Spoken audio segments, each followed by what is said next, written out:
सम्राट अशोक मृत्युशैया पर थे। अपनी समस्त संपदा दान के बाद भी उनके मन में एक असंतोष का भाव बना हुआ था। भगवान बुद्ध के आह्वान पर उन्होंने करोड़ों मुद्राएं दान देने का संकल्प लिया था, परंतु संकल्प पूर्ण होने से पहले ही वे रोगी होकर दुखी रहने लगे। उन्हें यह समझ नहीं आ रहा था कि ऐसा क्या करें जिससे उनके मन में तृप्ति और संतोष का भाव आ सके। राजकोष का धन भी धीरे धीरे खत्म होने लगा।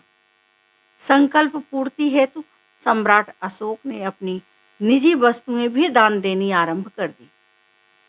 एक दिन उनके पास संघ से एक भिक्षु आया। उस दिन सम्राट अशोक के पास दान देने के लिए कोई अपनी वस्तु भी न थी।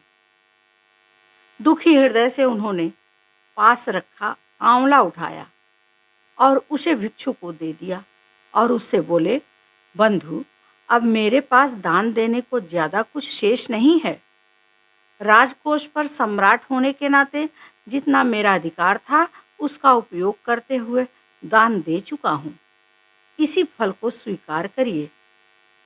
भिक्षु ने आंवले का चूर्ण बनाकर प्रसाद में मिला दिया और वह प्रसाद संघ के समस्त भिक्षुओं को बंट गया।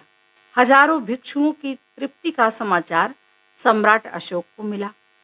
उसे सुनकर उनके मन में संतोष का भाव जाग गया, जो उन्हें सहस्रों स्वर्ण मुद्राएं दान देकर भी नहीं प्राप्त हुआ था। उन्हें अनुभव हुआ कि दिए गए दान का संतोष उसमें निहित परिस्थितियों के आधार पर मिलता है, न कि उसकी विशालता के आधार पर।